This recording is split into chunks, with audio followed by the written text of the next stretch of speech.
The Pinballs by Betsy Byars. Chapter 13.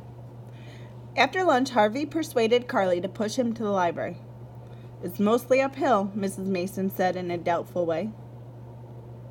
"I don't care," Carly said. "Harvey and me want to get some books. Don't we, Harvey?"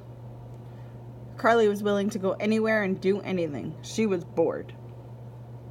"It's very steep. The library is all the way at the top of Oak Street." "I know where it is." "And you won't take your hands off the chair for an instant?"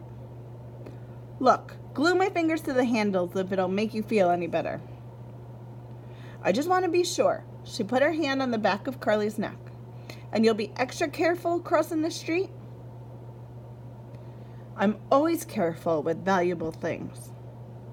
"Thank you," Harvey said. She poked him. "I meant myself." Mrs. Mason looked at them. "All right, but you be very careful, Carly." "Whoa, you think we were going to the North Pole." They set out for the library with Carly pushing Harvey in a slow, rhythmic way. "I'd like to give Mrs. Mason a scare, wouldn't you?" Carly asked. "We could get a dummy, dress him up in your clothes, and push him down the street.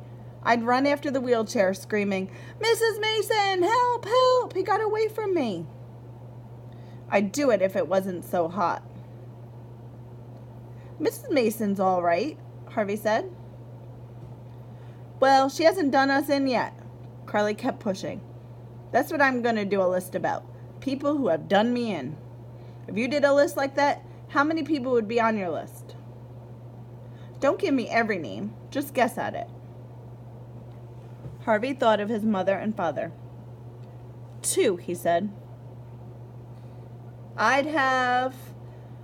let's see." Carly pushed the chair slower as she thought. "First, there'd be my father. I don't know who he is, but he'd be first on the list." "You don't have a father?" Harvey asked, looking back at her. "Well, of course I have a father," she snapped. "Everybody has a father. The lowest dog in the street has a father. Didn't you learn anything in health and hygiene?" She stopped to ease his chair down the curbing. "I just never knew my father. He left before I was born. But my second father..." "He would have to be your stepfather," Harvey corrected. "Well, he was a step down anyway," Carly said. "He was a real bum.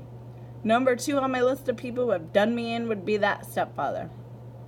Before he left, he even stole my babysitting mother." Harvey was silent.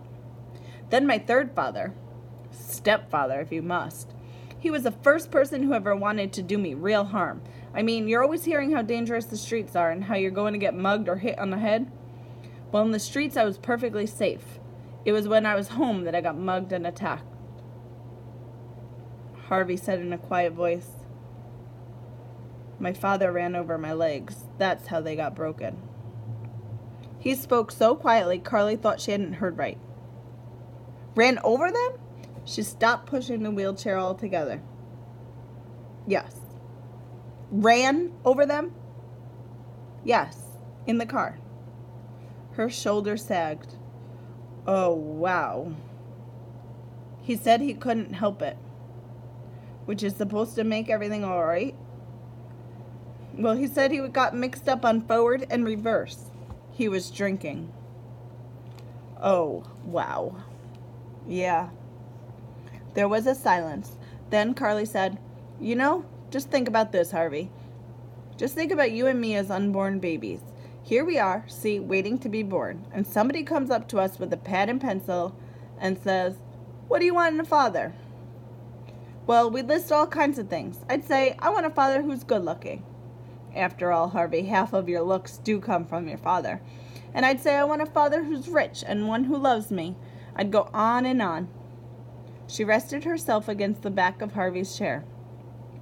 "Never once would I think to say, 'I want a father who will stick around.' Harvey, he didn't even wait to see if I was a boy or a girl. He didn't even know I'm me." She sighed.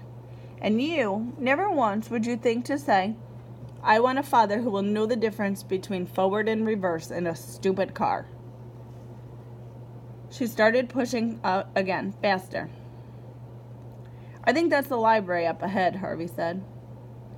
And then, Harvey, to make matters worse, here we are, totally unwanted. I think we have to admit that. And then there are people in the world who really want children and haven't gotten a one. Life is really unfair. Harvey smiled a little. That's something I have suspected for a long time.